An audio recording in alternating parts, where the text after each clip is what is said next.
Aujourd'hui, je vais vous parler de 3 Sarracenia que j'adore dans la collection, qui font vraiment partie de mes top, on va dire mes top 5 au niveau des Sarracenia. Donc comme je l'avais dit dans l'autre vidéo, il y a des plantes enregistrées et des plantes non enregistrées à l'ICPS. Donc là, je vais vous en présenter 3.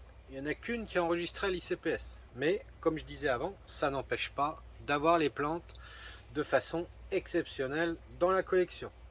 Donc, pour commencer, j'ai choisi la plus petite des 3 et qui reste un petit peu mystérieuse. Il s'agit du Sarracenia Hasbo. Alors, Sarracenia Hasbo n'est pas enregistré à l'ICPS. Il fait partie, voilà, c'est pas une très grande plante, mais a des pièges très larges. C'est une plante qui vient d'Angleterre, qui a été sélectionnée sur un SMI. On n'a pas forcément d'informations sur cette plante là. Il me semble que c'est une plante qui vient de chez Matt Soper, mais je n'ai aucune info sur cette plante là. Mais ça reste quand même une plante que j'ai toujours voulu avoir en collection. Donc vous voyez, ça fait pas des grandes plantes.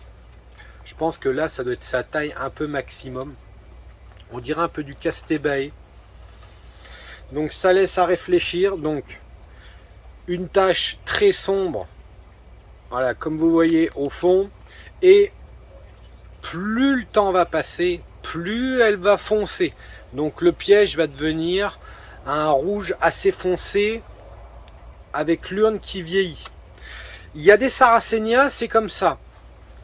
Il y a des Sarracenia, ce qu'il faut se méfier, c'est qu'elles ont un certain aspect à l'ouverture du piège, mais en 3 ou 4 semaines peuvent complètement changer d'allure, complètement se foncer, n'ont plus du tout le même aspect comme on pourrait aimer au moment de l'ouverture, mais voilà, c'est des métamorphoses au niveau de la finition de son piège qui font que des fois sur les 2 stades on adore la couleur, comme j'avais parlé du Stania, la vidéo d'avant, qui est plutôt blanche claire au début puis qui se finit très sombre en fin d'année. Si jamais certains d'entre vous voient cette vidéo et ont des informations sur Hasbo que je n'ai peut-être pas aujourd'hui, n'hésitez pas à m'envoyer un petit message, j'aimerais bien connaître le croisement de cette plante là.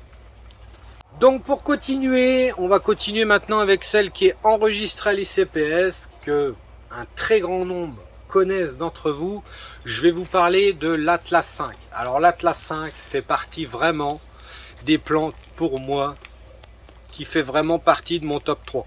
Donc c'est une plante qui a été enregistrée par Miroslav et McKing, ils l'ont enregistrée tous les deux, et c'est une enregistreuse, et ça a été enregistré il n'y a pas si longtemps que ça. Ça a été enregistré en 2020. Donc c'est une plante qui fait partie des géantes. Pour moi, ça fait partie des géantes, malgré qu'il lui manque quelques centimètres pour atteindre le mètre. Elle n'a jamais dépassé le mètre, malheureusement. Vous voyez, c'est une plante déjà assez grande. Et pour ici, elle est à, je sais plus, je l'avais mesuré l'autre jour. Il me semble qu'elle fait 95 cm. Et apparemment, elle ne dépassera jamais cette taille. Donc c'est une plante qui nous offre un beau capuchon blanc, une belle tache foncée, due à ses parents. Donc ses parents, c'est un croisement de Lee Wilkerson par Adrian Slack. Donc on retrouve bien le Lee Wilkerson pour la tache foncée à l'intérieur, et on retrouve évidemment la nuance de blanc qui est dans le capuchon. Donc si on résume, c'est un hybride d'hybride, mais les parents de souche de départ, on reste toujours sur du Flava et du Leucophila. Donc c'est pour ça que nous avons du blanc. Donc comme je vous l'ai dit avant, pour moi Atlas 5, ça fait vraiment partie des plus grandes plantes que j'ai vues en collection. Elle atteint des tailles vraiment impressionnantes. Les gorges sont quand même assez larges avec son bec verseur. Donc ça, c'est une plante où on peut juste dire une plante magnifique. Et donc, on va continuer avec la troisième plante, qui est une troisième plante, voilà, qui a été sélectionnée, mais qu'on n'a pas fait trop d'éloges, on va dire, parce qu'elle n'est pas vraiment classée comme cultivar. Et encore, très peu connu, on va dire, je pense, en Europe. Il s'agit du Flava Killer 2.0. Ne pas confondre, il y a plusieurs Flava qui circulent sous le nom Killer. Là, il s'agit bien du Killer 2.0 avec une localité qui est Akalosa.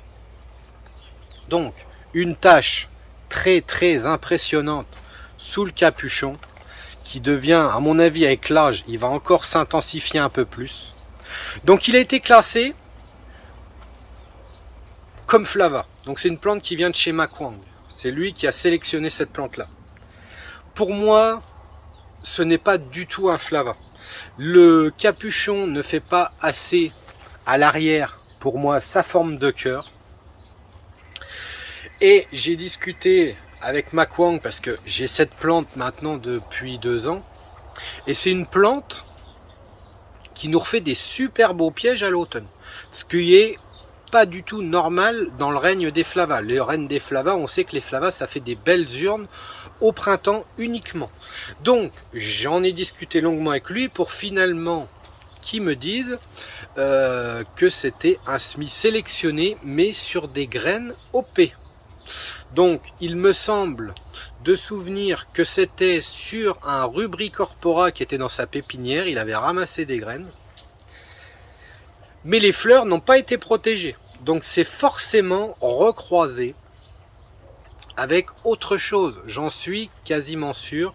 Ce n'est pas un Flava pure souche. Donc c'est un Flava qui reste vraiment exceptionnel dû à sa teinte vraiment qui va remplir quasiment le dessous du capuchon. C'est une plante.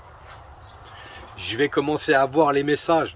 Mais c'est une plante que vous ne trouverez pas du tout, j'ai envie de dire pas du tout en Europe. On est très peu, je pense, à l'avoir. À mon avis, le nombre de personnes qui ont cette plante là en Europe, peut-être que je me trompe, mais à mon avis, ça se compte sur les doigts d'une main. C'est vraiment une plante exceptionnelle que je voulais absolument et que j'ai réussi à avoir. Donc ça fait partie, on va dire, d'une des plantes coup de chance que j'ai réussi à avoir malgré sa rareté. Mais ça reste vraiment une plante exceptionnelle au niveau de sa tâche. Voilà, c'est vraiment 3 plantes que j'adore regarder chaque jour dans la serre. C'est des plantes, je vais encore vous dire une fois, qu'il faut avoir en collection mais qui sont difficiles à trouver. Ce qu'il faut savoir avec les plantes, c'est que malheureusement, c'est des Sarracenia qui sont très recherchés. Donc vous imaginez bien que quand je reçois des messages, comme la vidéo précédente, on ne peut pas avoir des plantes, quand les plantes sont hyper recherchées, on ne peut pas avoir des plantes qui traînent dans la serre. Ça, c'est pas possible. C'est des plantes en général qu'on met sur la tablette, soit au moment de la division, quand je fais la mise à jour en hiver, soit elles sont vendues sur la mise à jour des Sarracenia, soit je les remets au printemps sur la mise à jour et après c'est terminé.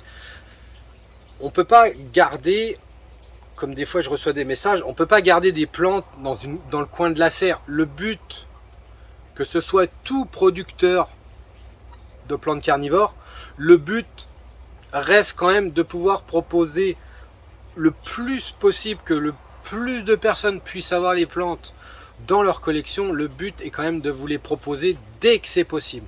Et dès que c'est possible, je le rappelle, dès que c'est possible, nous avons des plantes qui ne restent absolument pas plus de quelques heures sur les sites internet. Donc quand on fait les divisions, voilà, c'est vendu très rapidement. Il faut vraiment être toujours aux aguets. Mais aujourd'hui, même si la plante a des petites plantes qui poussent dessus, jamais au mois de juillet, jamais je vais essayer de tirer dessus pour pouvoir expédier à la personne qui me demande cette plante. La plante, elle est comme ça, on n'y touche pas avant son repos hivernal ici chez nous. Sur ce, je vous dis à la prochaine et portez-vous bien.